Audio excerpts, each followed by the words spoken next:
Eh bien, chers amis, bonjour. Je sais par des informations presque confidentielles que vous êtes très nombreux derrière l'écran et on est ravis, Benjamin et moi, que vous voyez ici, le professeur Benjamin Roland. On est très heureux de vous accueillir dans le New Look de la section addiction. Mille merci, Benjamin, de l'avoir rejoint et de l'avoir évidemment dynamisé comme tu sais le faire. Il y a un troisième absent, c'est Mickaël Nassila, mais nous allons nous allons nous mettre à disposition évidemment euh, de cette section pour essayer évidemment l'animer, de la réanimer. Hein. Il faut faut dire les choses comme elles sont. Évidemment, aujourd'hui, on a le plaisir de commencer ce premier webinaire de la nouvelle, entre guillemets, section addiction par l'addiction passe-t-elle par le ventre. Évidemment, c'est une manière de montrer que l'addiction, évidemment, ce n'est pas que de l'alcool, du cannabis, du tabac ou de l'héroïne, c'est beaucoup de choses. On a le plaisir, évidemment, à travers cette section, de vous présenter trois profils de chercheurs et de cliniciens différents qu'on aura l'occasion de vous présenter dans le détail juste après ma présentation liminaire. Je vous invite donc à nous suivre régulièrement à travers ce type de présentation, mais ailleurs également. La FPBN, vous la trouvez également en présentiel, en chair et en os, autant dans les congrès que dans les colloques ou dans les formations, organisées par Comme Évidence, qui évidemment assure, comme vous le savez, toute la partie logistique de la FPBN. Alors, autrement dit, je vous invite à vous inscrire pour ceux qui ne le sont pas et à devenir membre de la FPBN pour pouvoir profiter de ces enseignements. Vous les avez ici, rendez-vous sur le site et vous aurez également aussi les attestations de présence pour ce webinaire. Donc voilà, nous, évidemment, on parle de l'addicto, mais la FPBN, c'est aussi beaucoup de sections, beaucoup de thématiques en lien avec la psychiatrie et les neurosciences. Mille merci d'être là, mille merci de prendre du temps sur l'heure du sandwich et mille merci de prendre du temps, évidemment, à un moment où la moitié de la France est en vacances. Voilà. Je m'arrête et je vais donner tout de suite la parole à mon comparse, ami et évidemment complice, Benjamin Roland, qui va présenter le premier orateur. À toi, Benjamin. Eh bien, merci, cher Amine. Merci de m'avoir invité à rejoindre la section FPBN, qui est une très, très prestigieuse association de psychiatrie. C'est un grand honneur pour moi. Et on est ravis, effectivement, qu'il y ait tant d'inscrits et on regrette que certaines personnes ne puissent pas participer parce qu'on est limité au nombre maximal, mais tout sera mis en replay très, très vite après le webinaire. Donc, à tout seigneur, tout honneur, c'était important là de parler de l'addiction à l'alimentation, l'addiction au sucre. Et on a des experts nationaux et même internationaux qui sont très réputés, très renommés sur le sujet, avec un panel là, de 3 intervenants tout à fait complémentaires.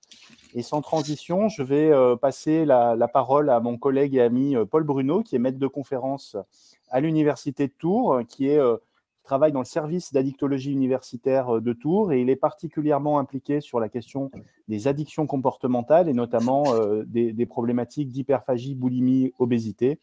Et il est membre également de l'équipe INSERM iBrains. Alors, Paul, c'est un plaisir de t'avoir et on te laisse la parole pour la première intervention. Et on va tous descendre de scène. Merci beaucoup Benjamin, merci beaucoup Amine. Donc merci à tous pour l'invitation en fait à communiquer aujourd'hui sur cette thématique intéressante qui est la question des problèmes alimentaires, plutôt sur le versant de l'hyperphagie boulimique, qui est un peu au cœur de plusieurs problématiques, des problématiques psychiatriques, addictologiques et nutritionnelles. Et la question qui revient souvent, c'est au-delà de la question du repérage un peu de ces troubles-là, c'est de savoir une fois qu'on a identifié le problème, qu'est-ce qu'on fait et qu'est-ce qu'on va cibler avec un nombre important de travaux qui se sont développés sur l'axe intestin-cerveau notamment et sur les traitements qui existent, qui vont cibler plutôt le système de récompense ou d'autres systèmes neurobiologiques, ou alors des systèmes plus nutritionnels. Et la question, c'est de savoir qu'est-ce qui existe actuellement dans ce qu'on connaît de la littérature. Donc pour commencer, ce qu'on peut rappeler, alors pour certains d'entre vous, ce sera sûrement des rappels, mais ce qui est intéressant de voir, c'est que la dénomination de l'hyperphagie boulimique sous la dénomination de binge eating disorder, elle a été reconnue dans les classifications internationales que récemment, que depuis 2013, de façon officielle, alors même que les premières caractérisations, les premières descriptions faites dans les années 50 par Albert Stunkart, qui était un psychiatre qui a beaucoup travaillé sur l'obésité et les troubles alimentaires, ont été faites il y a plus de 50 ans en amont. avec l'idée de prise alimentaire. Ce n'est pas seulement le fait de manger trop, contrairement à l'idée qu'on pourrait avoir de l'hyperphagie prandiale, manger plus pendant les repas.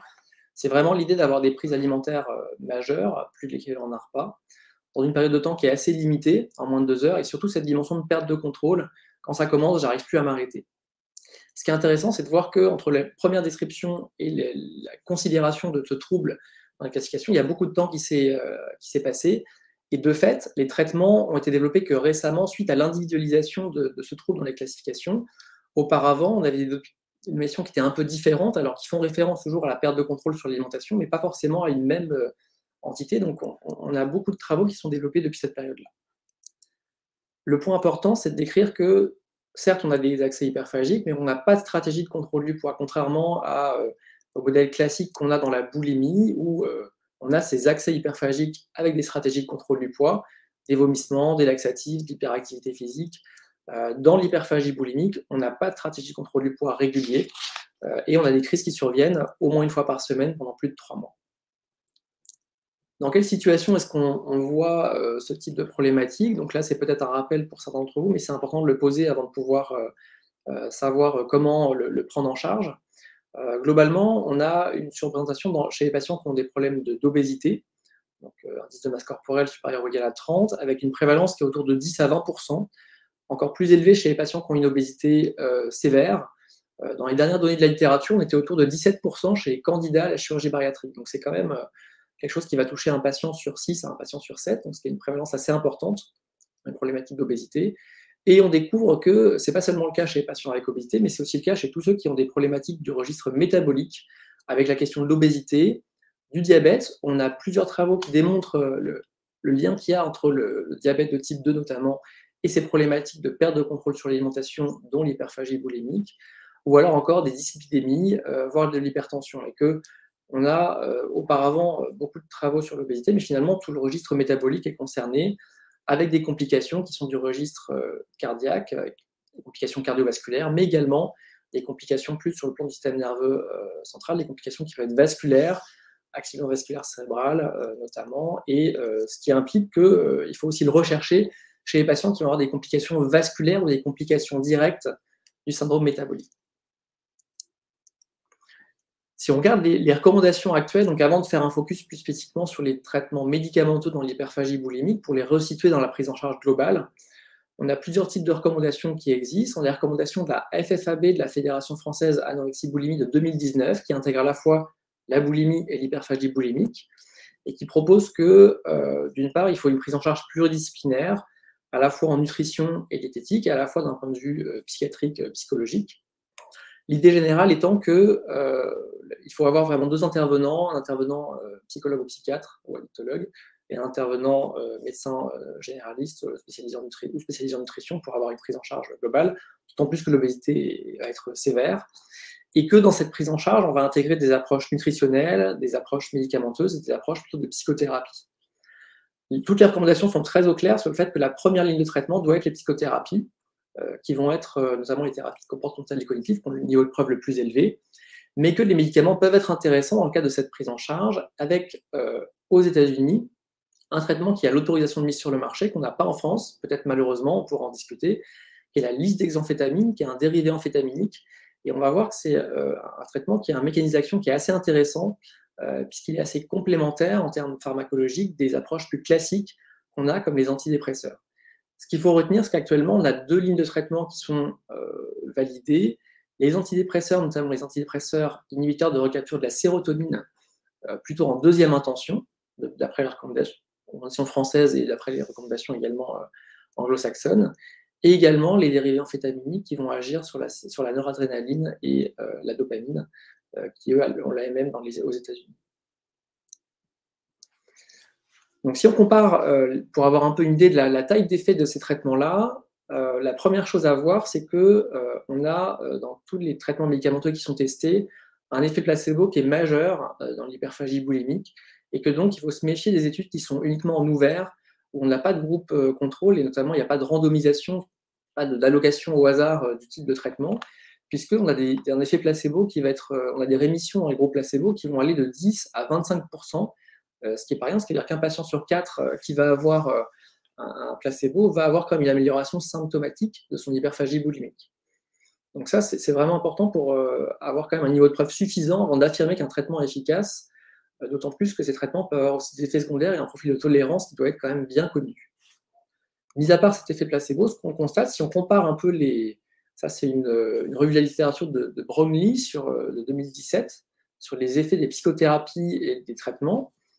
Les trois qui apparaissent en première intention sont les thérapies comportementales et cognitives avec une efficacité, donc rémission complète, ça veut dire qu'on a une amélioration complète des symptômes d'hyperphagie boulimique dans quasiment 2/3 des cas, avec la thérapie contre 11% des cas dans le groupe placebo, sans thérapie.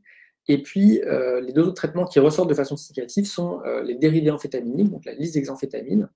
On voit une taille d'effet qui est quand même majeure, hein, ça veut dire que 40% des patients traités dans ces essais avaient une amélioration complète de leur symptomatologie à court et à moyen terme. Et les antidépresseurs plutôt de seconde génération, donc inhibiteurs sélectifs de la capture de la sérotonine, avaient également un effet assez intéressant avec une prévalence de l'ordre de 40% de patients améliorés de façon complète après traitement.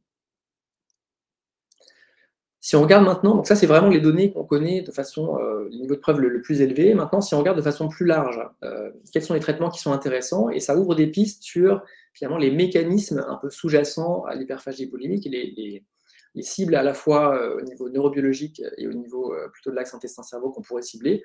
On voit qu'au-delà de la question des antidépresseurs et des stimulants du système nerveux central, on a d'autres traitements qui ont été testés, qui sont du registre des traitements anticonvulsivants, comme le topiramate, qui n'a pas d'AMM dans l'hyperphagie boulimique, mais qui fait l'objet de plusieurs études intéressantes. Donc, ils vont plutôt cibler là, toujours l'idée de systèmes neurobiologiques impliqués dans la régulation de la prise alimentaire, soit des traitements qui vont venir cibler des mécanismes impliqués dans les addictions, comme par exemple les traitements qui agissent sur les opiacés, comme par exemple les traitements avec la naltrexone, qui va être un antagoniste des récepteurs aux opiacés. Mais là, pour l'instant, le niveau de preuve n'est pas suffisant pour le recommander avec une AMM, en France en tout cas. Mais c'est intéressant de voir qu'on va avoir plusieurs types de traitements. Des traitements qui vont cibler vraiment des mécanismes neurobiologiques impliqués dans les systèmes classiquement impliqués dans les addictions. Et on a d'autres traitements qui vont plus venir cibler des médiateurs ou des hormones qui sont impliqués dans la régulation de l'appétit. Si on regarde sur la lisdexamphétamine, donc qui est un traitement, c'est le traitement qui est actuellement disponible en AMM aux États-Unis, il a été validé en 2015 et l'indication initiale était dans le trouble déficit de l'attention avec ou sans hyperactivité, donc chez l'enfant, mais aussi chez l'adulte aux États-Unis. Et le mécanisme d'action particulier, c'est d'inhiber la recapture de la dopamine et la noradrénaline au niveau cérébral. Autrement dit, d'agir notamment sur le système corticostriatal, tout ce qui est trait au striatum ventral et striatum dorsolatéral, dont on sait qu'il est impliqué dans les addictions et dans l'hyperphagie boulimique. La taille d'effet, elle est assez importante, puisque quand on regarde le nombre de patients à traiter, on a habituellement le number needed to treat, pour, par exemple, éviter un événement cardiovasculaire chez quelqu'un qui a une pathologie qui est à risque de faire des événements cardiovasculaires. L'aspirine, on va avoir besoin de traiter 50 patients pour éviter un événement. Là, on a besoin de traiter 4 patients pour avoir une rémission complète d'un patient sous les lisdexamphétamine, ce qui est un chiffre vraiment majeur et une taille d'effet qui est vraiment modérée et importante dans ces études. De la même façon, pour avoir une rémission symptomatique, pour avoir une amélioration des symptômes sous traitement, on a besoin de traiter uniquement 3 patients pour avoir un effet signatif, ce qui est un effet majeur, alors qu'on aurait besoin d'avoir 44 patients traités pour avoir un arrêt de traitement. Donc on voit que le rapport bénéfice-risque est largement favorable, avec des effets secondaires qui sont à connaître, un bilan cardiovasculaire à réaliser avant la mise en place du traitement, et des effets qui sont liés à l'effet sympathomimétique des traitements, la bouche sèche, diminution de l'appétit, voire insomnie, et tout l'intérêt d'ajuster la posologie et de bien prendre le traitement le matin, comme tous les dérivés amphétaminiques. Ça pose la question de savoir quelles sont les zones qu'on peut cibler. Donc, dans le travail de Moore et de Pietro Cotton de l'Université de Toronto, au Canada, il y avait l'idée de pouvoir arriver à identifier des zones un peu sous-jacentes à l'hyperphagie boulimique, et on trouve des zones classiquement impliquées dans les addictions, avec tout ce qui a trait plutôt au ganglion de la base, au côté plutôt striatal, tout ce qui a trait plutôt au déficit de contrôle inhibiteur lié au cortex préfrontal, et tout ce qui a trait à l'amygdale, l'hippocampe, à tout ce qui a trait à l'alimentation émotionnelle et aux émotions négatives et à la prise alimentaire compulsive. Les antidépresseurs, ils vont plutôt cibler le côté, finalement, cortex préfrontal, même si ce n'est pas exclusif, mais avec le côté la régulation de la prise alimentaire, et les dérivatifétamiques, plutôt l'aspect sur les ganglions de la base, au départ, avec la régulation du système de récompense. Donc il y a d'autres approches thérapiques qui pourraient être pertinentes sur le plan de la régulation des émotions et sur le plan du lien notamment amygdale-hippocampe et le lien avec le nucleus accumbens. Mais là où c'est intéressant, c'est qu'on a aussi d'autres travaux qui apparaissent, qui mettent en évidence une régulation de ce système de récompense et des systèmes neurobiologiques impliqués dans la prise alimentaire par d'autres peptides, et notamment un nombre important de travaux qui vient illustrer, qui seront probablement développés aussi par mes collègues par la suite, qui vont venir réguler cette prise alimentaire. La prise alimentaire, elle est principalement centralisée par l'hypothalamus, qui est une régulation à partir des afférences qui sont celles à la fois des hormones peptidiques que l'on a au niveau intestinal, mais aussi des régulateurs au niveau du cerveau, pour aller moduler la prise alimentaire. Et ce qu'on a comme plusieurs travaux qui sont pas suffisants pour avoir une AMM à cette indication-là, mais on a beaucoup entendu parler récemment d'une part des agonistes de la GLP-1.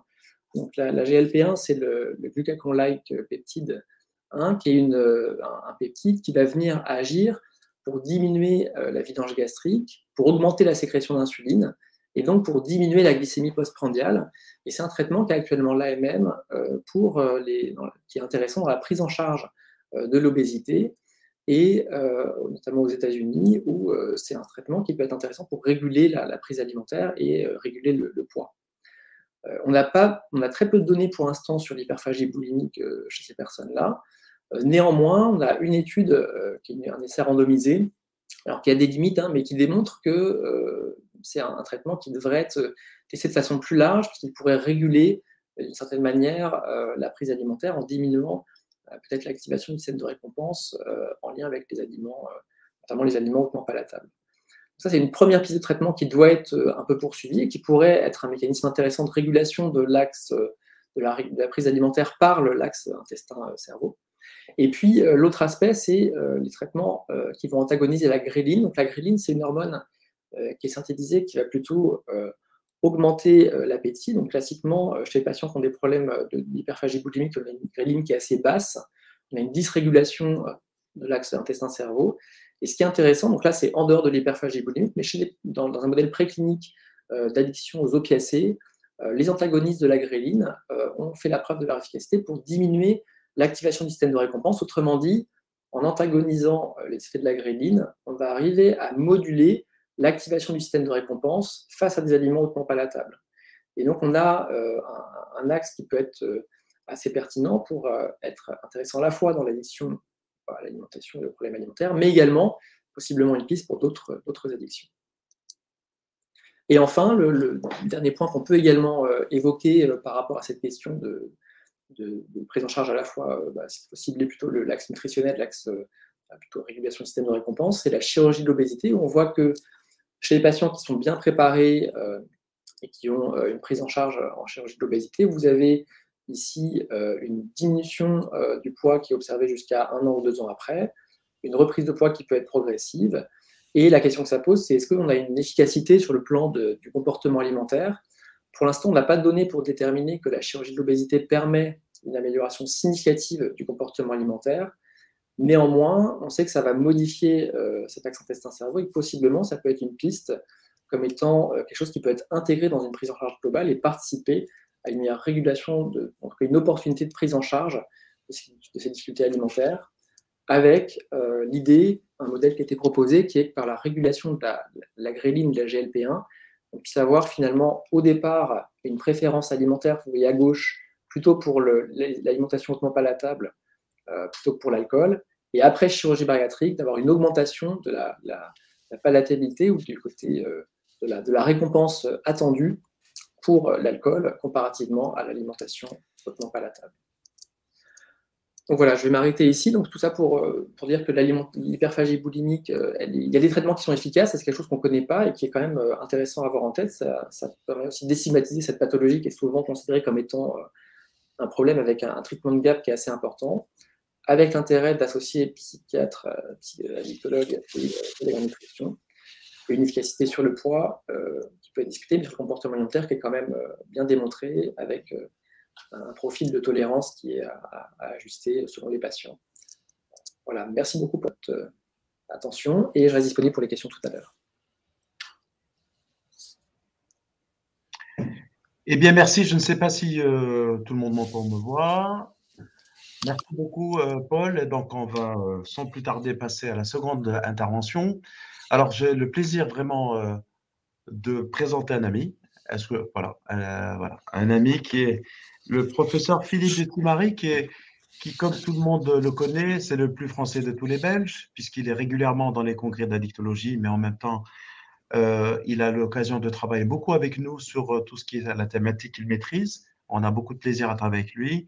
Vous le voyez dans les congrès d'addicto comme le congrès d'Albatros, mais pas que. Il vient aussi à THS et on a des collaborations très soutenues sur les thèmes qui sont les siens, notamment avec le troisième compère qui n'est pas là, comparse plutôt, notre ami Mickaël Nassila. J'ai même cru comprendre qu'il lui arrivait de dévaler quelques pistes avec lui, hexagonales.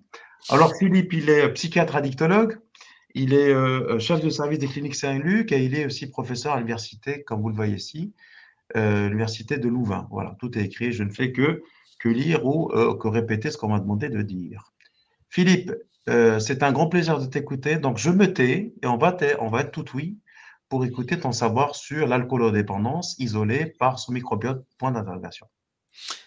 Super, merci Amine de m'avoir introduit si gentiment et élogieusement. Je suis très content d'être là pour venir vous présenter ce qu'on a pu essayer de mettre en évidence sur le rôle du microbiote intestinal dans la dépendance à l'alcool. Et donc c'est dans le prochain quart d'heure ce de quoi je vais vous parler avec, j'essaie de faire avancer la flèche. Ah voilà. Avec cette idée que au départ, les mécanismes qui ont été impliqués dans le développement de la dépendance à l'alcool ciblaient, enfin, ont testé le rôle d'un certain nombre de neurotransmetteurs au niveau du cerveau et avec des essais thérapeutiques qui ont été d'une efficacité finalement modérée jusqu'à présent, suggérant qu'il pourrait y avoir d'autres voies qui permettent éventuellement de comprendre le développement de la pratique de la dépendance à l'alcool. Et entre autres, la voie du microbiote intestinal, et c'est de ça que je vais vous parler maintenant. Alors, j'essaie de faire avancer la diapositive, oui. Alors, la question, c'est finalement, on parle du microbiote intestinal, mais toute l'interrogation, c'est comment est-ce qu'il peut y avoir une communication qui se produit entre l'intestin et le cerveau pour expliquer qui est… Non, je dois revenir à la diapositive précédente. Pour expliquer les changements. En fait, il y a différentes voies qui ont été impliquées. Une voie qui est la voie qui indique que certains métabolites produits par les microbes de l'intestin pourraient passer dans la circulation sanguine. L'autre voie, c'est que à travers la paroi intestinale, il puisse y avoir le passage d'un certain nombre de produits humains. Et puis, il y a la voie du nerva qui serait une troisième voie pour expliquer la communication entre l'intestin et le cerveau. Diapositive suivante. En fait, dans un premier type d'expérience, on a surtout mesuré chez des patients alcooliques testés en début-fin de sevrage la perméabilité intestinale et la composition du microbiote intestinal. Diapositive suivante. Pour arriver finalement à l'idée qu'il existe un profil de patients alcooliques qui représente à peu près un peu moins de la moitié des patients alcooliques qui présentent une perméabilité intestinale élevée. Et en fait, sur le tableau numéro A, vous pouvez apercevoir en fait en rouge ces patients avec une perméabilité intestinale élevée qui sont des patients qui présentent une composition du microbiote intestinal qui est très différent des sujets contrôle ou des sujets qui ont une perméabilité intestinale qui est plus basse. Et quand vous regardez sur le tableau, sur la figure B, vous voyez que, par exemple, certaines familles bactériennes importantes vont être sous-représentées, comme les ruminococcacées vont être sous-représentées chez les patients avec une perméabilité intestinale importante, alors que d'autres familles, comme les lactospiracées, vont être surreprésentées, montrant bien qu'il y a des profils bactériens qui sont réellement différents. Et finalement, on voit que les patients qui ont une perméabilité intestinale importante, qu'on peut appeler patients dysbiotiques, présentent aussi des scores d'un certain nombre de signes de sévérité de l'alcoolisme, que sont la dépression, l'anxiété et le craving, qui seront plus importants. Diapositive suivante. Et alors, quand on regarde ici le schéma tout à fait à droite, le schéma C, vous voyez qu'il existe une relation forte entre l'augmentation de la perméabilité intestinale et la baisse de critères de sociabilité. Et dans ce talk, il va être question de cette question de la relation entre l'intestin et les facteurs de sociabilité. Diapositive suivante. Et si on résume ici un peu les premiers travaux qu'on a réalisés chez les patients alcooliques, on a observé en fait que dans l'alcoolodépendance, il existait des altérations importantes du microbiote intestinal associées à une augmentation de la perméabilité intestinale qui permet le passage d'un certain nombre de produits bactériens vers la circulation sanguine, qui donne lieu à la production d'un certain nombre de facteurs inflammatoires qui vont jouer un rôle dans la régulation de ce qui se passe au niveau du cerveau pour l'apparition des facteurs de sévérité de l'alcoolisme, que sont la dépression, l'anxiété et le craving, mais également d'une autre dimension qui est la baisse de la sociabilité. Diapositive suivante. Donc ici, ce dont il va être question maintenant, c'est plus la question d'une étude qui a été réalisée chez la souris, dans laquelle on a transplanté en fait des selles de patients alcooliques chez des souris dans le but de mesurer des changements de comportement et des changements au niveau cérébral, dans le but de tester finalement la causalité du rôle du microbiote intestinal. Diapositive suivante. Donc, c'est des souris qui ont été traitées préalablement par des antibiotiques et qui ont été transplantées avec des selles, soit de patients alcooliques, soit de sujets contrôle, et pour lesquels on a mesuré un certain nombre de facteurs comportementaux et pour lesquels on a fait par la suite des mesures au niveau cérébral et au niveau métabolique. Diapositive suivante. En fait, un des facteurs principaux qui est ressorti lorsqu'on a étudié les différents tests comportementaux chez la souris qui était transplantée avec des selles de patients alcooliques, c'est qu'il existait finalement chez ces souris une difficulté à entrer en interaction avec les autres. Quand vous regardez le schéma de gauche, là, vous voyez un espace dans lequel vous avez une petite souris brune qui est contenue dans une cage et une deuxième souris qui a la possibilité de circuler entre les trois compartiments.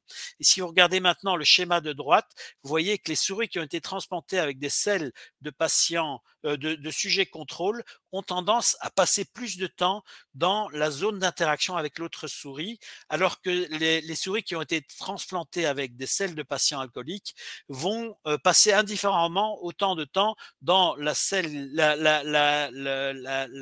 région de la cage qui contient la cage vide que dans la région de la cage qui contient la petite souris, montrant finalement qu'il y a une perte de la préférence sociale chez ces souris qui contiennent des selles de patients alcooliques. Diapositive suivante. On arrive donc à la conclusion que les anomalies du microbiote chez les patients alcooliques ou qui présentent un trouble lié à l'usage d'alcool pourraient jouer un rôle causal dans l'induction d'une partie des symptômes de l'alcoolisme. Ceci inclut la difficulté à entrer dans des relations sociales avec d'autres souris. Diapositive suivante. Ici, maintenant, je vais vous résumer de manière très courte une étude qui est une étude d'intervention dans laquelle on a cherché à modifier la composition du microbiote intestinal en donnant à des sujets alcooliques des taux croissants de fibres pour tester les modifications de la composition du microbiote intestinal. Diapositive suivante. Avec l'idée de mesurer finalement différents effets, des effets sur la composition du microbiote intestinal, des effets métaboliques et des effets sur le foie. Et en fait, ici, dans cette diapositive, dans cette présentation, je n'ai pas le temps de présenter les éléments précédents, mais par contre, je vais insister sur ce qu'on retrouve chez les sujets alcooliques comme différence au niveau de paramètres psychologiques entre les sujets dysbiotiques et non dysbiotiques, y compris dans des dimensions qui sont des dimensions de sociabilité. Diapositive suivante. Et donc, on a finalement, chez ces patients alcooliques en début de sevrage, mesuré une série de caractéristiques et séparé les groupes entre un groupe dysbiotique, donc qui présente des anomalies du microbiote intestinal, et un groupe non dysbiotique. Et on voit que le groupe dysbiotique présente certaines caractéristiques. Les patients sont un peu plus jeunes, sont un peu plus minces, présentent par ailleurs des scores plus élevés de craving et finalement vont présenter des scores de sociabilité qui sont plus abaissés que les autres, montrant qu'on retrouve à nouveau une anomalie par rapport à cette dimension de sociabilité. Diapositive suivante. Et donc, c'est dans ce contexte-là qu'on a collaboré alors avec le professeur Laurent, qui est un sociologue qui travaille dans notre université, et le professeur Bukowski et les professeurs Bukowski et Sanson, qui travaillent, qui sont des psychologues qui travaillent plus dans le domaine de la cognition sociale. Diapositive suivante. Avec Vincent Laurent, on a étudié une mesure qui est la mesure du sociogramme.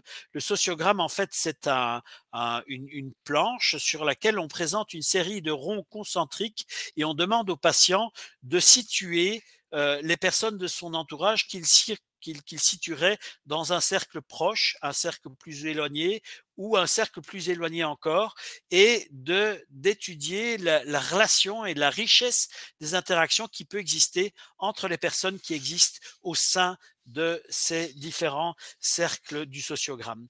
Et en fait, non, je dois continuer. Et en fait, ce qu'on a observé en fait chez ces patients dysbiotique, c'est que plus le patient était dysbiotique, plus il présentait un appauvrissement de ce cercle qui était un cercle social moins connecté, avec cette idée finalement qu'il existe une relation entre la composition du microbiote intestinal et la richesse de nos interactions sociales à l'extérieur. Donc ça, c'était une surprise. Et on est allé plus loin. Diapositive suivante. En travaillant sur cette tâche de prise de perspective visuelle, qui est une tâche dans laquelle, en fait, on demande au sujet de se situer en nom propre ou à la place d'un avatar qui est présent dans le champ pour compter le nombre de points. Et donc, diapositive suivante. Diapositive suivante, on demande donc à la personne de se situer soit en nom propre, c'est ce qu'on voit ici sur le schéma de gauche, et on lui demande de compter finalement le nombre de ronds qu'il voit lui-même. Et en fait, il peut sur le schéma de gauche, on lui demande de se mettre à la place de l'avatar. Et quand il doit se mettre à la place de l'avatar, il doit finalement dire le nombre de points que l'avatar peut voir. Et en fait, il y a deux types d'erreurs ou deux types de mesures qui nous permettent de montrer que la personne a du mal à inhiber sa propre perspective et qu'elle présente un biais égocentrique. C'est soit qu'il est ralenti dans sa manière de traiter l'information, soit qu'il offre une réponse qui est une réponse erronée, comme ici dans ce cas-ci, prétendre que la personne que l'avatar au milieu de la pièce est en train d'observer le rond qui se trouve en fait derrière lui. Et donc ça, c'est la manière de mesurer un biais égocentrique. Sur le schéma de droite, on demande alors à la personne de parler en son nom propre et de ne pas tenir compte de l'avatar. Et alors, à nouveau, on a deux types d'anomalies qui montrent à un moment donné qu'on est influencé par la présence de l'avatar dans la pièce, et c'est ce qu'on parle. On parle alors d'un biais altercentrique. Diapositive suivante. Ce qui est le plus marquant en fait chez ces patients alcooliques dysbiotiques, c'est qu'il y a une perte du biais altercentrique, c'est-à-dire une tendance à ne pas se mettre à la place de l'autre. Et donc, à la fois, on a observé chez ces patients alcooliques qu'il y avait un rétrécissement du réseau social, mais il y a également une difficulté à se mettre à la place de l'autre. Diapositive suivante. Et donc, nos patients alcooliques qui sont de manière naturelle plus isolés socialement et qui présentent des déficits en cognition sociale vont présenter des déficits qui seront plus importants quand il existe une anomalie du microbiote intestinal. Diapositive suivante. Et du coup, on est revenu à l'expérience précédente de transplantation de selles chez la souris pour essayer de comprendre par quel mécanisme finalement la communication entre le microbiote et le cerveau de l'animal pouvait expliquer ces anomalies de comportement. Ici, la perte du comportement social. Diapositive suivante. Et donc, on a étudié finalement ce qui se passait au niveau de l'expression d'un certain nombre de gènes qu'on a mesurés à la fois au niveau du cortex frontal et du striatum. Diapositive suivante. Et on a observé qu'il existait, en fait, chez ces souris qui avaient été transplantées avec des selles de patients alcooliques, des anomalies de la myélinisation, donc un déficit d'expression des gènes de myélinisation, qu'il existait également une dérégulation de la balance GABA-glutamate, et finalement, il existait également des anomalies de l'inflammation, particulièrement dans la zone striatale où il y avait une suractivation d'un certain nombre de gènes exprimant l'inflammation et de gènes exprimant l'activation de la microglie dans cette région striatale, ce qui montre que les anomalies, finalement, en lien avec les anomalies du microbiote, relèvent de changements importants au niveau du cerveau. Alors, ce qu'on a étudié ensuite, c'est la question des profils métaboliques de ces souris. En fait, on n'a pas observé de différence en termes d'anomalies de l'inflammation. Et par contre, ce qu'on a observé, c'est que les profils métaboliques des souris qui ont été transplantées avec des selles de patients alcooliques étaient radicalement différents des profils métaboliques des souris qui avaient été transplantées avec des selles de patients contrôle. Et ce qu'on observe, c'est qu'il y a un effondrement de la quantité d'un corps cétonique qu'on appelle le bêta-hydroxybutyrate. Diapositive suivante. Avec l'idée que cette baisse du bêta-hydroxybutyrate qui est montrée ici au centre de la figure, cette baisse du bêta-hydroxybutyrate qui relève en fait d'une baisse de la cétogénèse au niveau du foie, soit responsable des anomalies de sociabilité, mais aussi de dépression qui sont liées à ces modifications d'expression génétique au niveau du cerveau de la souris. Mais ce qui est le plus remarquable, en fait, c'est qu'on s'est rendu compte que ce qui était à l'origine de la baisse de la production du bêta-hydroxybutyrate chez les souris, c'était une anomalie de production par le microbiote de la souris qui a été transplantée avec des selles de patients alcooliques par une anomalie de la production d'éthanol, une augmentation de la production d'éthanol qui est connue pour inhiber un enzyme important qui est l'AMG-CoA synthétase et qui explique la baisse de la production de bêta-hydroxybutyrate. Et donc finalement, on arrive dans un système où les anomalies de la consommation d'alcool chez ces patients résultent en partie du fait qu'il existe au sein de leur microbiote une série de bactéries qui ont tendance à la fois à produire et à consommer de l'éthanol, avec l'idée qu'on est en partie régulé dans notre comportement de recherche d'alcool par ces bactéries productrices d'éthanol. Diapositive suivante. Et ici, je présente ici l'équipe complète des personnes qui ont participé à ces différentes études que je vous ai présentées lors de mon exposé.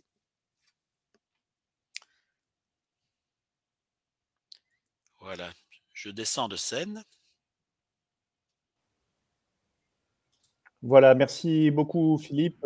Et pour terminer, donc j'ai le grand plaisir de présenter et d'introduire donc Serge Ahmed. Serge, tu es directeur de recherche CNRS à Bordeaux, à l'Université de Bordeaux. Tu es un chercheur très très connu sur le domaine de l'addiction à l'alimentation. Et donc, tu vas nous présenter tes travaux qui concernent essentiellement l'animal, puisque jusqu'à présent, donc, on avait 2 cliniciens. Donc, c'était très bien de compléter avec des recherches animales. On en discutera certainement après, mais il y a évidemment des ressemblances, mais aussi des différences entre l'homme et l'animal. Tant mieux, j'oserais dire. Je te laisse la parole, Serge. C'est à toi. Merci Benjamin pour la présentation. Bonjour à tous et à toutes. Je voudrais aussi remercier donc les organisateurs, Benjamin et Amine, de m'avoir invité à participer à ce webinaire de la FPBN. Donc le titre de mon exposé, c'est entre midi et deux, c'est ni ce matin ni cet après-midi, c'est Sens viscéral du sucre, le vrai sixième sens, c'est un titre un peu provocateur. J'ai une petite quinzaine de minutes pour essayer de vous convaincre de l'existence de ce sixième sens. Et donc, je ne vais pas vous rappeler la réalité que vous connaissez déjà tous. Le sucre est presque partout dans notre alimentation. On en trouve un peu partout dans notre environnement alimentaire. Nous en surconsommons beaucoup, souvent à notre insu, bien au-delà des recommandations de l'Organisation mondiale de la santé. Et cette surconsommation de sucre est à l'origine, comme vous le savez, d'un certain nombre de maladies chroniques, et en particulier l'obésité, également de manière plus ou moins directe de maladies chroniques comme le diabète, qui touche environ 4,5 millions de personnes en France aujourd'hui. Donc en fait, moi, mon propos aujourd'hui sera beaucoup plus limité. Je vais essayer de vous résumer en fait la neurobiologie des effets récompensants et potentiellement addictifs du sucre, en me focalisant sur la façon dont le sucre agit sur le circuit dopaminergique de la récompense dans notre cerveau. Et bien sûr, j'essaierai d'essayer de mettre en parallèle en quoi ces modalités d'action du sucre sur le circuit dopaminergique de la récompense ressemble au mode d'action des drogues plus connues, comme je vous le rappelle dans la diapositive suivante. Comme vous le savez, toutes les drogues qui ont un potentiel addictif chez l'homme, alcool, cocaïne, méthamphétamine, nicotine, les opiacés comme l'héroïne, le cannabis, son principe actif principal, le THC, produisent donc leurs effets addictifs en agissant sur le circuit dopaminergique de la récompense que je vous ai présenté de manière schématique sur cette diapositive. Donc vous avez donc ces neurones ont pour origine leur origine dans le mésencéphale ventral et ensuite ils projettent vers l'avant du cerveau et en particulier, comme cela a déjà été évoqué préalablement par mes collègues, vers le striatum ventral et dorsal, mais également vers le cortex préfrontal. Donc là, je vous ai juste donné un exemple, donc c'est celui de la cocaïne. Lorsque un individu prend de la cocaïne, on a une très forte augmentation des concentrations de dopamine, principalement dans le striatum, et cette activation dopaminergique est une première étape vers l'addiction. Alors, je m'empresse tout de suite de dire que cette action sur le circuit dopaminergique de la récompense, bien qu'elle est essentielle, nécessaire au développement de l'addiction, elle n'est pas suffisante. En effet, si elle était suffisante et nécessaire, toute personne qui s'exposerait à ces substances développerait une addiction et on sait bien que la réalité est tout autre. Donc, juste pour vous donner quelques chiffres, sur 100 consommateurs de tabac, on estime que 30 à 40% vont développer une addiction au tabac. Pour prendre un autre exemple, celui de la cocaïne, en fonction des études, c'est entre 10 et 20% des consommateurs qui vont développer une addiction à la cocaïne. Pour prendre encore un autre exemple, celui de l'alcool, c'est environ 10%. Et bien sûr, dans le cas de l'alcool, 10% de la population adulte française, ça équivaut à environ 4 millions de personnes dépendantes à l'alcool. Pour le sucre, et plus généralement pour les nourritures qui contiennent beaucoup de sucre rajouté, on estime que c'est environ 5 à 10% des personnes avec un index de masse corporelle normal qui vont développer une addiction, donc là ici à l'alimentation riche en sucre, mais cette proportion peut monter jusqu'à 20% chez les personnes obèses. Donc là, la question, bien sûr, c'est comment le sucre agit sur le circuit dopaminergique. Alors, je vous ai résumé sur cette diapositive, finalement, ce qu'il faut retenir de mon exposé, c'est le sucre, en fait, va agir sur le circuit dopaminergique en empruntant deux voies.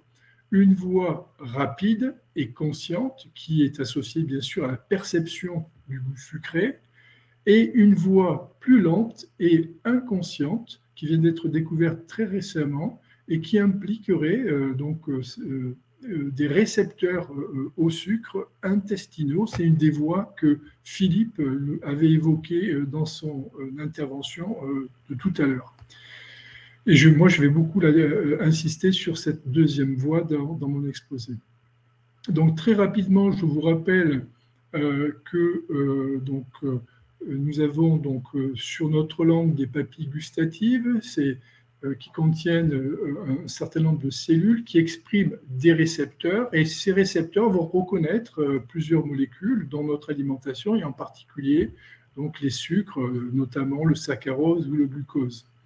Lorsque ce récepteur reconnaît le sucre, ça va activer la cellule qui porte ce récepteur, qui, elle, va activer des neurones le long de certains nerfs crâniens, comme par exemple le nerf glossopharyngien, qui est lui connecté au tronc cérébral, et on a une voie neuronale, donc c'est le noyau du tractus solitaire, vers le noyau parabrachial qui va activer les neurones dopaminergiques du mésencéphale que je vous ai décrit tout à l'heure. Et donc cette activation est très rapide, puisque lorsque vous mettez un aliment sucré en bouche, ça peut être donc un aliment solide ou une boisson, en une fraction de seconde, c'est ce que je vous ai indiqué sur cette diapositive, vous avez une activation de la transmission dopaminergique ici dans le striatum ventral. Donc en une seconde, vous atteignez un pic dopaminergique, donc c'est très rapide. Donc la deuxième voie que je vais décrire plus amplement tout à l'heure, en fait, fonctionne un peu de la même manière, mais elle est beaucoup plus lente et elle est tout à fait inconsciente. Et du coup, on peut imaginer que c'est via cette voie qu'on va développer à notre insu des préférences alimentaires vers des produits qui contiennent beaucoup de sucre rajouté.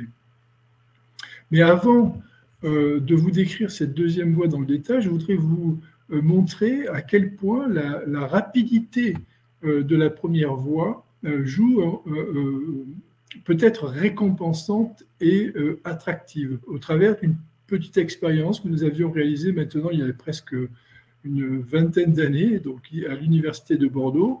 Donc dans cette expérience, comme cela vous est indiqué sur cette diapositive, des rats avaient le choix entre deux leviers, un levier qui leur donnait accès à une dose intraveineuse de cocaïne et un autre levier qui leur permettait de recevoir un petit volume d'eau sucrée dans un abreuvoir à proximité.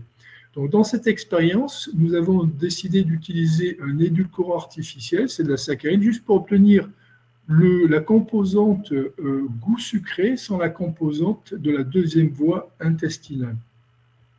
Et dans cette expérience, comme vous pouvez le voir, les animaux, lorsqu'ils ont le choix, développent une préférence très rapide pour la boisson sucrée et se détournent très rapidement de la cocaïne pour développer une préférence quasi exclusive pour la boisson sucrée, quelle que soit la dose de cocaïne disponible. De manière intéressante, lorsqu'on augmente l'effort comportemental que les animaux doivent fournir pour maintenir leur préférence pour la boisson sucrée, on voit qu'ils acceptent de fournir un effort assez conséquent avant éventuellement d'atteindre un effort trop élevé et éventuellement inverser leur préférence vers la cocaïne. De manière intéressante, lorsque on remplace la boisson édulcorée avec une boisson contenant du saccharose, donc là du vrai sucre, on va donc du coup avoir la composante de la première voie rapide et consciente du goût sucré, plus la deuxième voie intestinale. On voit que la préférence pour la boisson contenant du sucre est encore plus forte que pour la boisson édulcorée, et les animaux vont accepter de fournir un effort encore plus important pour maintenir cette préférence. Indiquant donc que lorsqu'on n'a que le goût sucré seul, c'est très récompensant, mais quand on a le goût sucré plus l'activation de la deuxième voie intestinale, la récompense est encore plus puissante. Et c'est illustré dans une autre expérience que nous avions réalisée au laboratoire il y a quelques années déjà, où les animaux finalement avaient le choix entre une boisson édulcorée et une boisson contenant du sucre, mais avec des concentrations de sucre et d'édulcorants artificiels telles qu'au niveau de la perception du goût, les animaux ne distinguaient pas en fait les deux solutions initialement. Et ce n'est qu'après des choix répétés que l'on observe le développement d'une préférence très forte pour la boisson contenant le sucre. Et encore une fois, les animaux étaient capables de maintenir cette préférence malgré l'augmentation d'efforts qu'on leur demandait de fournir pour obtenir la boisson contenant le sucre. Et donc, cette expérience très simple démontre que l'activation de la première voie, donc que le goût sucré, sans la deuxième voie, est beaucoup moins récompensante que l'activation des deux voies ensemble. Et c'est illustré, donc, alors, et ça montre également que la deuxième voie a un rôle finalement plus puissant sur le comportement que la voie du goût sucré consciente. Et c'est illustré par une série d'expériences très élégantes dans lesquelles des souris, donc là dans la diapositive, vous voyez une souris à gauche, elle a une canule intragastrique et elle peut obtenir des volumes de boissons contenant du glucose en léchant un petit tube métallique qui ne donne aucun liquide. Donc lorsque la souris lèche le tube métallique, c'est un léchage avide, mais qui produit l'administration intragastrique du glucose. Et on voit que les souris développent une très forte consommation de glucose intergastrique. Donc, elles sont capables finalement de consommer le sucre sans la composante du goût sucré. Et c'est montré d'une autre manière, de manière un peu plus impliquant des manipulations génétiques, visant les gènes codants pour les récepteurs du goût sucré. Lorsque ces gènes sont modifiés de telle manière que ces récepteurs ne sont plus exprimés dans la bouche de l'animal, donc on peut dire qu'ils sont aveugles au sucre, on peut voir que lorsque les souris ont le choix entre un biberon contenant du glucose, un biberon contenant un édulcorant artificiel, dans ce cas-là c'est du sucralose, les souris sont initialement indifférentes, puisqu'elles ne font pas la différence, elles sont aveugles, gustativement parlant, mais ce n'est qu'au bout de quelques heures qu'elles vont développer une très forte préférence pour le biberon contenant le glucose, indiquant encore une fois qu'il y a une composante post-orale, comme on le verra intestinale, qui va guider, orienter, conditionner le comportement de consommation de l'animal. Et on va pouvoir dire à son insu, parce que si on était capable de lui poser la question, il ne pourrait pas expliquer, entre guillemets, pourquoi il préfère le biberon de gauche plutôt que le biberon de droite. Il le préfère tout simplement. Donc, il a pu être montré que le glucose intragastrique peut activer directement les neurones dopaminergiques du striatum, comme vous pouvez le constater donc, sur la partie gauche de la figure. Et donc, chez l'homme, il a pu être également montré donc, par des expériences un peu plus indirectes, plus difficiles, on va dire moins directes que celles qu'on peut réaliser chez l'animal, mais par des expériences de contraste impliquant la tomographie par émission de positrons couplés à des radioligands reconnaissant les récepteurs dopaminergiques dans le cerveau, que le sucrose pouvait activer plus fortement la transmission dopaminergique du cerveau chez l'homme que le sucralose. Donc, au niveau des mécanismes, il a été découvert récemment dans l'intestin des cellules spécialisées. Donc, ce sont des sortes de cellules protoneuronales, elles ont des neurofilaments, elles expriment des récepteurs au glucose qui leur permet finalement de reconnaître dans la lumière intestinale la présence de sucre. Et ces cellules font synapse avec des afférences sensorielles du nerf vague. Et lorsque donc on consomme du sucre, ces cellules s'activent et elles vont activer en fait la signalisation sensorielle du nerf vague. Et je passe les détails. Le nerf vague est connecté au tronc cérébral, au noyau du tractus solitaire.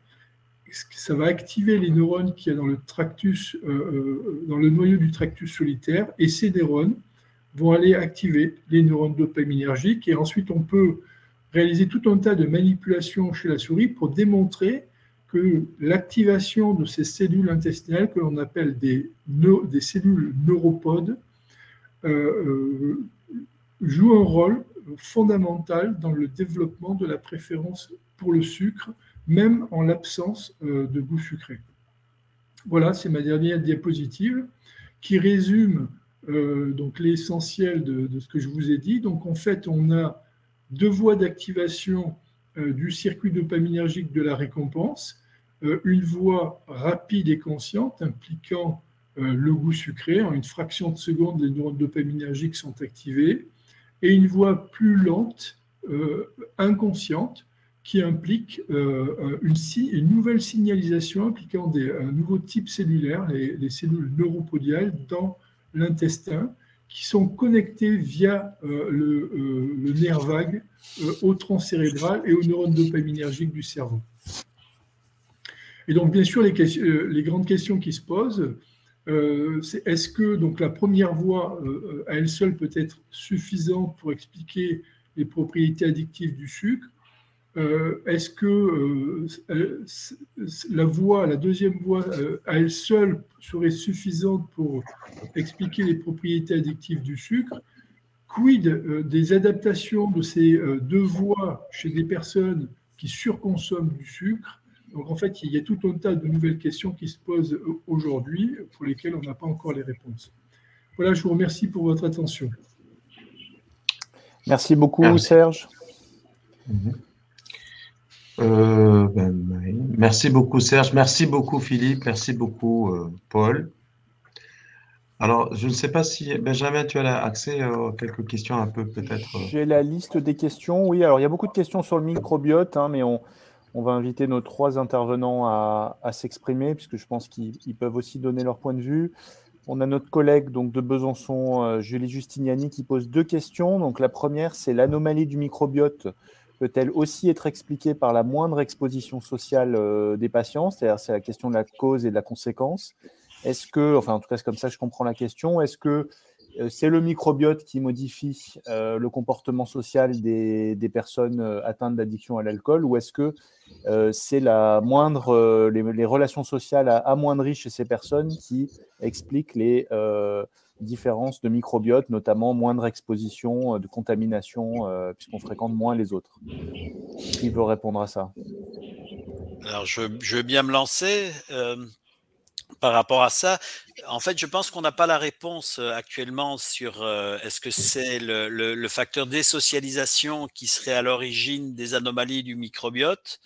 Maintenant, ce qu'on observe, c'est qu'il existe aussi des anomalies du microbiote chez les patients autistes ou qui présentent des troubles du spectre autistique, mais on voit qu'ils ont aussi des habitudes alimentaires tout à fait particulières, en fait. Et donc, à mon avis, c'est quelque chose de plus complexe, probablement que l'anomalie du microbiote est liée aussi à des habitudes alimentaires différentes qui pourraient expliquer en partie les changements du microbiote, et que ce serait plus à ce niveau-là en fait que se produirait une forme de cercle vicieux en fait entre la socialisation et le microbiote via l'alimentation. Ok, Benjamin, je vais me faire le porte-parole de quelques questions que j'ai reçues plutôt par texto, c'est marrant, mais bon, mais qui me semble utile pour Paul Bruno. Dans la présentation qui a été la tienne, tu as aligné un certain nombre de psychotropes et avec pas mal disons, de protocoles en lien aussi avec des antidépresseurs. La question s'est posée sur le binge eating disorder, c'est les antidépresseurs font grossir. Est-ce qu'il n'y a pas une contradiction? Est-ce que tu peux nous éclairer sur le mécanisme? Pardon, hein, mais bon. Alors oui, tout à fait. Alors, après, les antidépresseurs, comme il y a plusieurs classes thérapeutiques, ce n'est pas un effet propre à l'ensemble de la classe, en fait. Même parmi les antidépresseurs qui agissent spécifiquement sur la sérotonine, on a quand même des effets qui sont différents. Par exemple, ceux qui ont des radicaux anticholinergiques, comme la paroxétine ou alors la mirtazapine, notamment, vont être associés à une augmentation de l'appétit. En revanche, les antidépresseurs qui sont vraiment sérotoninergiques assez purs, les deux qui sont souvent cités, c'est la sertraline et la fluoxétine. On n'a pas de prise de poids sur le moyen terme et sur le long terme, en fait. Donc, c'est surtout le côté anticholinergique à vérifier, mais ce n'est pas un effet propre à l'ensemble de la classe thérapeutique, même au sein des ISRS. Merci Paul. Alors on a plein de questions très intéressantes, j'espère qu'on pourra toutes les traiter. Une question que je vais me permettre de reformuler et qui je pense sera plus pour Serge, même si les autres pourront intervenir. Donc, Olivier Lallemand dit maladie cérébrale et microbiote, deuxième cerveau. Donc c'est un peu sibyllin comme formulation, mais je crois me rappeler que originellement les neurones viennent du tube digestif et que des neurones à dopamine dans le tube digestif. Serge, est-ce que tu confirmes ça et est-ce qu'on sait si ces neurones sont impliqués dans les processus d'addiction à l'alimentation? Alors, donc, les neuropodes qu'on a découverts, hein, donc ce sont des protoneurones, ils utilisent comme neurotransmetteur le glutamate et il y a également des neuropeptides plus classiques comme la cholécystokinine, mais pas de dopamine. Et ensuite, concernant ta deuxième question sur le rôle causal dans l'addiction, on ne sait pas, puisque ces cellules ont été découvertes il n'y a que 3-4 ans. Et donc, tout reste à faire justement sur quel est le rôle de cette signalisation des neuropodes, afférence sensorielle du nerf vague, circuit de la récompense dans le cerveau, dans le développement de l'addiction. Et du coup, par exemple, chez l'animal, hein, les expériences qu'on pourrait réaliser chez des souris qui, par exemple, s'auto-administreraient le sucre intragastriquement, donc tu shuntes la première voie, donc rapide, doux, sucré. Est-ce qu'elles peuvent développer une compulsion de consommation intragastrique? Ça reste à démontrer. Ok, une question qui peut-être peut faire le lien entre les trois présentations, si tu permets, Benjamin. C'est moi qui vais la poser en formulant un peu les observations. Il y a une littérature qui rapporte également l'intérêt du microbiote dans l'obésité, puisqu'on l'a vu dans l'alcool. Est-ce que quelqu'un peut me répondre, ou les trois, ou est-ce qu'il y a une littérature? Oui, et que par quel mécanisme? Merci d'être concis, les garçons. Je peux peut-être dire juste un petit mot. Donc, il y a des anomalies du microbiote qui sont montrées dans le cadre de l'obésité, qui sont associées souvent à un intestin légèrement poreux et une inflammation de bas grade. Et alors, par ailleurs, il y a des études poussées qui essayent de montrer que tel ou tel type de bactéries particulières semble jouer un rôle plus important dans ce développement de l'obésité. Mais c'est vraiment tout un champ de recherche qui est extrêmement actif, en fait. Mais clairement, il y a un lien entre anomalie du microbiote et obésité. OK. Sur les interventions thérapeutiques, il y a plusieurs questions qui se recoupent. Alors d'abord, il y a plusieurs questions sur la greffe microbienne, la greffe fécale. Est-ce que c'est une piste intéressante et où en est-on? Et puis, il y a des questions sur les régimes alimentaires. Quel régime alimentaire proposer aux personnes atteintes d'addiction, en particulier d'addiction à l'alcool, mais pas que, ou de surpoids, obésité? Et puis, est-ce que du coup, l'aspartame serait une solution pour réduire ces processus de pro-addictifs? Je laisse Philippe répondre pour les régimes, les interventions probiotiques. Les interventions probiotiques, alors il y a des essais qui sont faits avec des interventions probiotiques, mais dans le cadre de la pratique alcoolique, ça s'est peu fait. La question de la transplantation, ça a été essayé.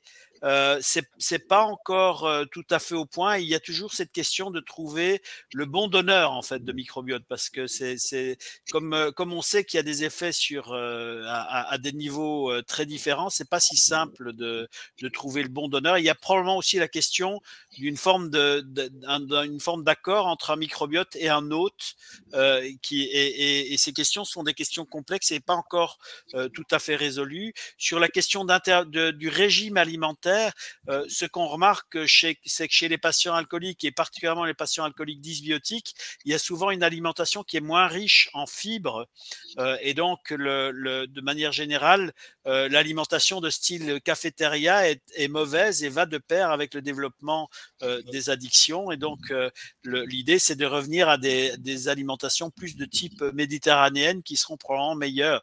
Mais ça n'a pas encore été réellement testé. Et simplement, c'est les observations que chez les patients alcooliques, il existe une pauvreté très importante des apports en fibres qui nous amène à ces questions-là. Mais tu voulais répondre à la deuxième partie, peut-être, Serge? Moi, je peux intervenir rapidement pour la substitution avec les édulcorants artificiels. Donc, j'avais participé à un groupe de travail de l'ANSES qui s'était penché sur cette question. Et on avait conclu, après avoir analyse de toutes les études, qu'il n'y avait absolument aucun bénéfice de cette substitution, et que même pire, il pouvait y avoir des effets paradoxaux. Donc finalement de prise de poids chez certaines personnes qui optaient pour les édulcorants artificiels. D'un point de vue mécanistique, les édulcorants artificiels n'agissent pas sur les neuropodes que j'ai évoqués, sur la deuxième voie intestinale que j'évoquais tout à l'heure, puisque les cellules n'ont pas les récepteurs pour reconnaître les édulcorants artificiels. Le problème, c'est que quand les gens utilisent les édulcorants artificiels, le goût sucré a déjà été conditionné dans le passé en association première voie, deuxième voie intestinale. Et lorsqu'on utilise ensuite qu'un édulcorant artificiel, on aurait l'idée qu'on va activer que la première voie et pas la deuxième voie, c'est vrai. Mais le problème, c'est que comme on les utilise dans un contexte alimentaire, la deuxième voie est néanmoins activée par l'alimentation et donc du coup on maintient la préférence pour le goût sucré. Donc du coup ça ne marche pas. Juste sur la greffe là, dont tu parlais Philippe, donc on voit il y a des problèmes qui se précisent, c'est donc peut-être de compatibilité de microbiote en fonction des individus. Une idée comme ça en t'écoutant parler, est-ce que la possibilité d'autogreffe, donc si on prend par exemple un patient avec addiction à l'alcool qui à un moment donné a une longue période d'arrêt d'usage, donc d'abstinence, et on lui prélève du microbiote qu'on peut réinjecter à un moment donné où il y a une reprise d'usage, est-ce que ça c'est une idée qui te fait réagir de manière enthousiaste ou moyennement? Alors, ça paraît être une bonne idée, mais ce qui se passe, c'est qu'actuellement, on n'est même pas sûr qu'un sevrage prolongé à l'alcool entraîne une récupération du microbiote. Donc, on n'a pas encore ces données-là. Mais c'est vrai que ça pourrait être une bonne idée, en fait, hein, de produire une forme d'autogreffe chez des patients qui sont sevrés pendant une période suffisante et de venir réalimenter. Maintenant, voilà, c'est peut-être pas une mauvaise idée. Écoute, ce serait à tester, mais il faudrait d'abord qu'on vérifie que l'abstinence prolongée amène à une récupération du microbiote chez ces patients dysbiotiques, ce qui n'est pas encore avéré à l'heure actuelle. Alors, je crois qu'on a 3 minutes pour avoir une dernière question au maximum. Benjamin, si je lis bien notre chat. Tu as une question que tu souhaites mettre en lumière? Peut-être une question intéressante, c'est sur les anomalies du microbiote et le fonctionnement social. Okay. Est-ce que ce sont des anomalies qui ont aussi été constatées chez des personnes qui n'avaient pas d'addiction à l'alcool? Parce que ça, évidemment, sur le plan mécanistique, ça soulève tout un tas de réflexions. Alors, la première catégorie de patients chez qui un lien a été mis en évidence entre les deux, c'est dans les pathologies du spectre autistique, en fait. Hein. Donc, donc, ce qu'on amène, nous, c'est plutôt généralisé à d'autres populations psychiatriques, ce qui a été observé dans l'autisme. mais avec chaque fois cette idée que c'est accompagné de changement du régime alimentaire. Donc, on ne sait pas encore très bien comment les choses se passent, mais en fait, il faudrait répéter ces expériences dans d'autres populations psychiatriques pour voir si on retrouve la même chose chez les déprimés, chez des schizophrènes ou chez des problématiques borderline. C'est pas impossible en fait, hein, mais ça c'est quelque chose à tester encore. Très bien. Je vais te laisser le mot de la fin, Amine. Je termine juste par la Oui, phrase de Paulette Benton, qui est patiente experte à Lyon, qu'on connaît bien, qui me fait rire. Je ne me ferai pas greffer le microbiote de n'importe qui. Donc, je pense qu'on est tous un peu dans la même réflexion. Voilà, Amine, je te laisse conclure. Mille merci Benjamin pour cette animation du forum aux questions. D'abord et avant tout, mille merci à nos orateurs qui nous ont appris beaucoup de choses. Évidemment, cliniciens, chercheurs tout court, fondamentalistes, mais toujours les pieds sur terre et une capacité pédagogique à nous faire comprendre les choses compliquées, nous rendre un peu plus intelligents à la fin de ce webinaire. Mille merci, chers. Merci Philippe, merci Paul et surtout merci Benjamin pour cette, évidemment, animation. Et puis le choix des orateurs, évidemment, on le doit beaucoup à toi. Mille merci Benjamin. À très bientôt pour la prochaine. Alors, on vous donne, regardez, pour la prochaine, évidemment, nous, on aime la dicto, mais regardez, on apprécie aussi ce que font nos collègues. Vous avez ici le prochain webinaire organisé par la section des SEC et médecine psychédélique. Voilà, vous voyez ici une association entre Montpellier et Créteil, Luc Mallet, Milly Ollier, qui vont vous parler évidemment là de psychédéliques, le traitement pharmacologique de la dépression suicidaire, haute couture plutôt que taille unique, prête à porter. Tout le monde connaît l'engouement pour les psychédéliques. Je vous invite d'ailleurs à vous rapprocher des congrès qui en parlent dans peu de temps, un petit mois, dans laquelle évidemment la FPBN sera présente et parrainera une session et évidemment des membres de la FPBN. Mille merci, vous avez ici les sites, vous pouvez participer, vous inscrire et recevoir beaucoup d'informations de grande qualité, www.afpbn.org. Et vous pouvez aussi envoyer vos cotisations, à mon avis, c'est utile. Bon, ben voilà, je pense qu'on a tout dit. S'il y a des choses à rajouter, c'est maintenant ou jamais. Et en vous remerciant d'avoir pris de votre temps et de nous avoir accompagnés dans cette belle aventure du webinaire. Merci. À la prochaine. Merci à vous. À la prochaine. Merci. À plus. À plus.